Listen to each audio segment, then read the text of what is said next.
to tell you about talking crazy cops. I got you. Oh, bro, you know how I feel. You already know how I feel. All right, I'm going to turn you over to my lieutenant here. He's going to ask more questions. Mr. O'Neill, Hi, Mr. O'Neill, Detective Allen. Sorry to inconvenience you. Okay, so now it's AJ's turn to lay out the situation, describing the auto theft scam orchestrated by Chicago and his mysterious accomplice. He's tough now. Bro, stop talking. Mr. Hall, you're testing my patience. Hey, you want to get your dumb ass locked up, I ain't gonna be able to get you out. Stop talking. Wait, How Shaquille. about a 1964 Impala? Did you purchase that vehicle? I think he said he was getting me one from my best. I'm not sure. Okay, here's what I'm going to do. I know you're a huge supporter of law enforcement, so what I'm going to do is I'm going to let you speak to Mr. Hall for a couple minutes. Mr. Hall?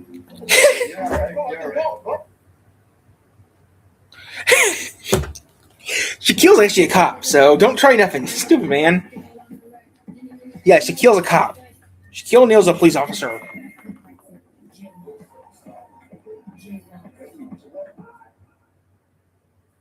If you want to just catch the ball, that's okay. And if you don't want to catch the ball, You're fucked. that's a strikeout. I wish I had more fun. The kitchen's really crowded. Yeah, there's nothing on.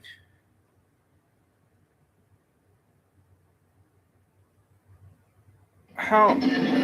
On September 26, 1969, America tuned into ABC to catch their new fall programming lineup. Then, at 8 p.m., a single image faded up, and it started playing that now familiar song. Pretty much. Here's the story. And it set the stage for a completely new kind of home in America.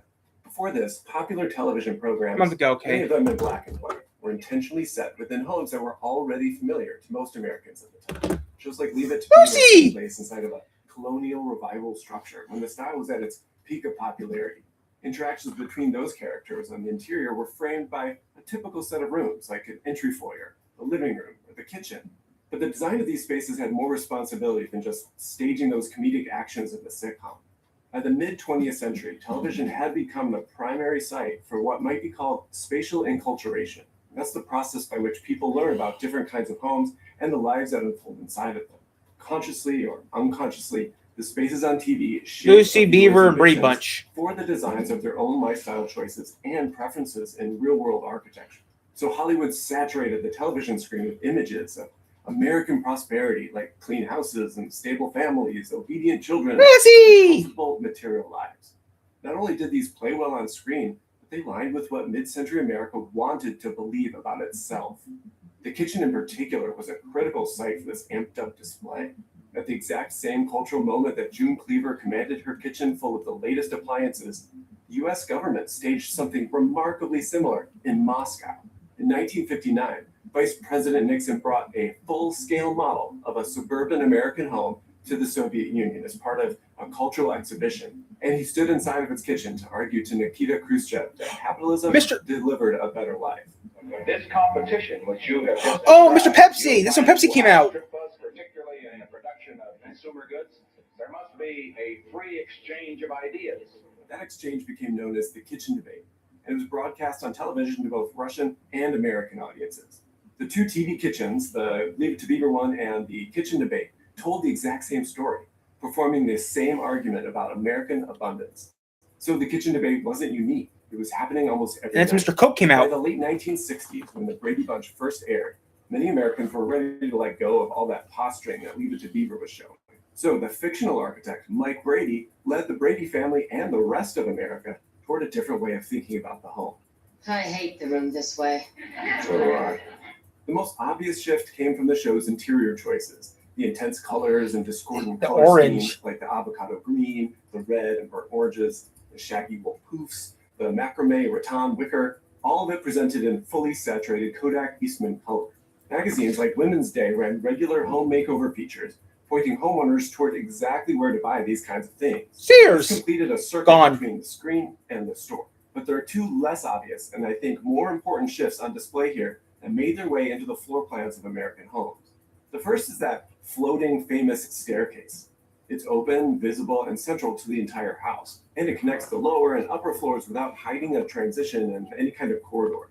Every time a child comes downstairs, they move in front of the family's whole view, all within the shared communal spaces of the home. The architecture makes privacy almost impossible. Do you mind? This is a personal phone call.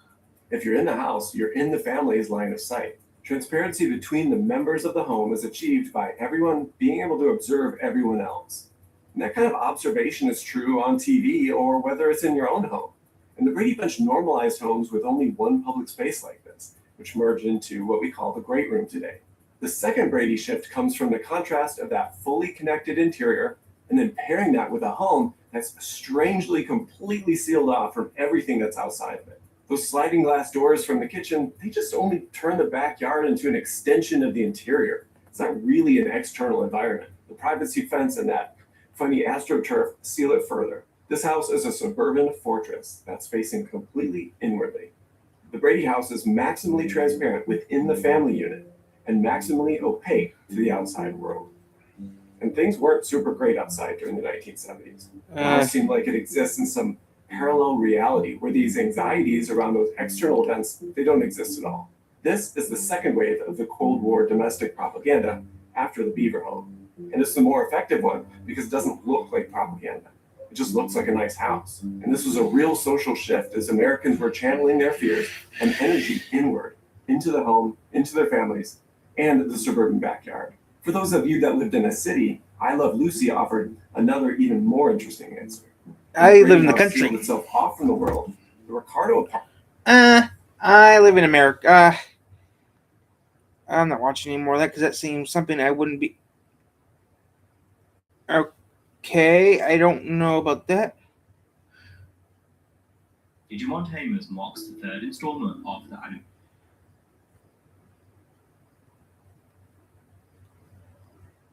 How much more do I like to make it now?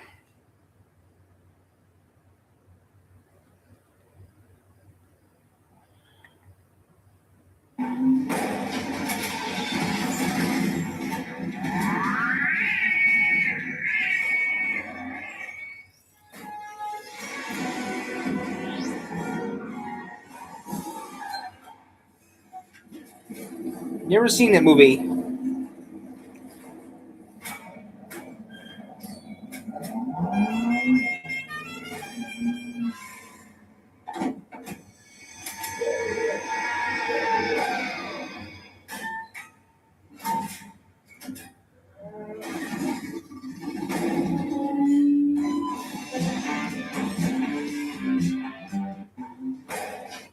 Okay, so one of those movies I have not seen.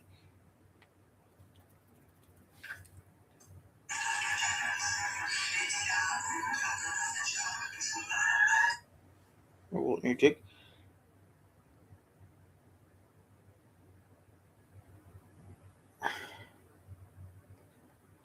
Are you interested to do that?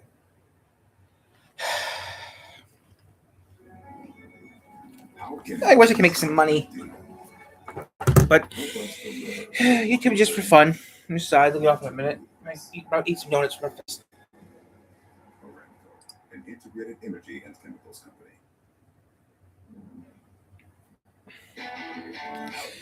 Michael, I need to charge my phone up in a little bit.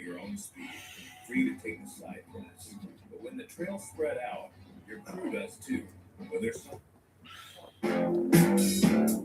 In any downtown area, you're likely to find evidence of street artists making their mark. Some call it vandalism, some find it beautiful, but how often can you call it useful? In 2001, a local LA artist, after 2 years of planning and prep, snuck onto a large overhead signage structure over a busy freeway in broad daylight and added his art to the sign.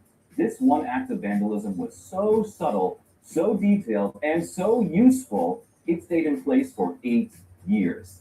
Let me tell you the story about the man who did what Caltrans couldn't, the guerrilla public servant, Richard Ankrum.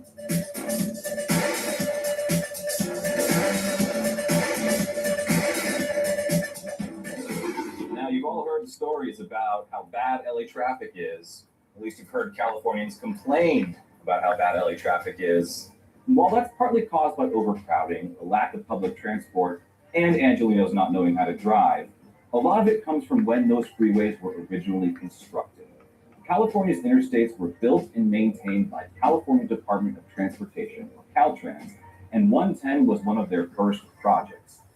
Actually, it's in California, so the 110. The 110 was first opened in 1940 as the Arroyo Seco Parkway.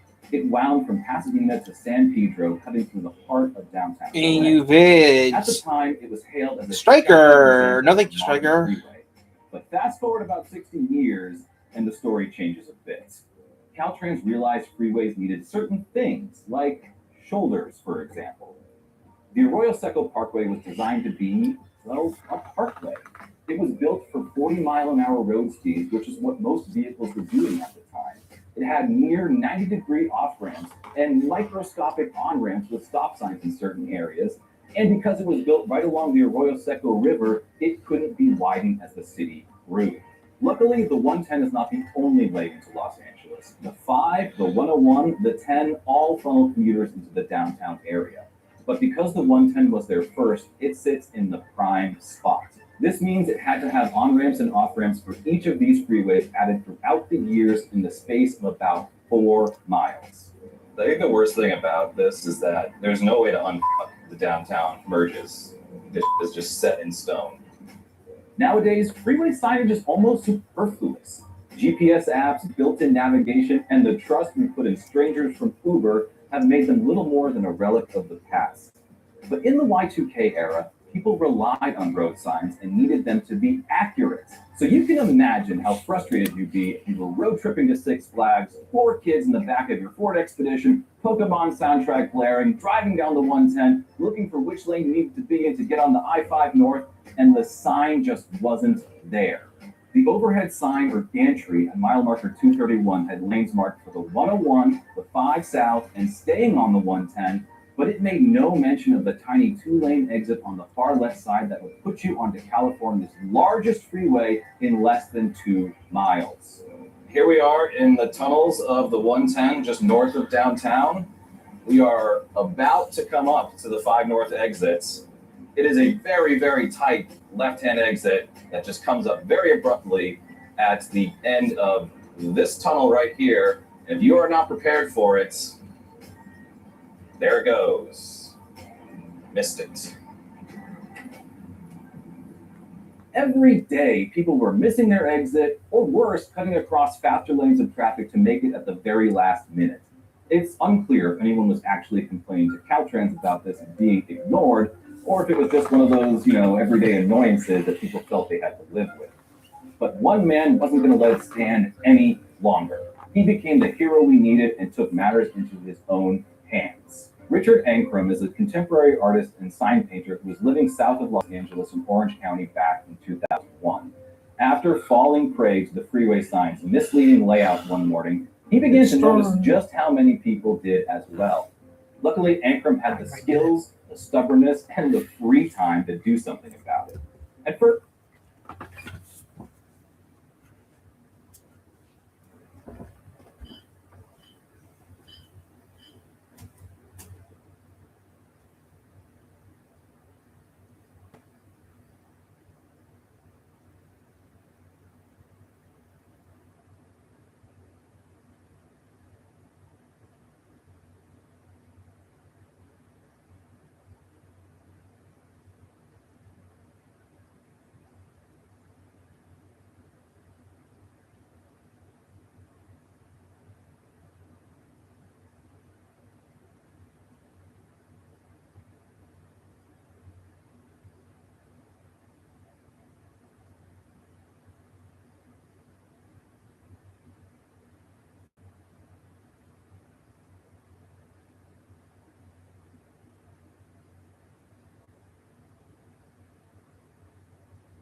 First, it was just a funny little idea that he talked about with friends, getting up on that gantry and fixing the sign.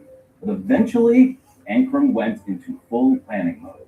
And that plan wasn't just to get up there with a few cans of spray paint and graffiti on a fix. Ankrum was a sign maker by trade, so the level of detail he went into was unlike anything else. Ankrum visited other overpasses with a measuring tape to get accurate sizing.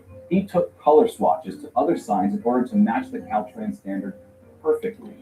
As a skilled sign painter, Ankrum even hand-painted the exact Caltrans standard font onto his masterpiece. He even sourced reflectors from the same distributor that Caltrans used. After 3 months of work, Ankrum had a sign that matched the existing gantry signs perfectly. We even added some patina to help match the surrounding paints. But now came the tricky part, actually getting the sign up there. Just like the making of the sign, Ankrum was meticulous in his approach to actually installing it. He got a high-vis vest and a hard hat from a DIY store, and even put a fake contracting business logo on the side of his truck just to make sure no one was suspicious. And honestly, why would they be? Everything he did seemed to be the protocol as far as freeway goers were concerned. Ankrum used the guardrails on the gantry and even had a guide to properly align the signs to perfect spec. It all looked pretty legit. And in case I didn't mention, the reason why we know the process looked so convincing is that Ankrum and his team filmed the whole thing. They not only documented the process of making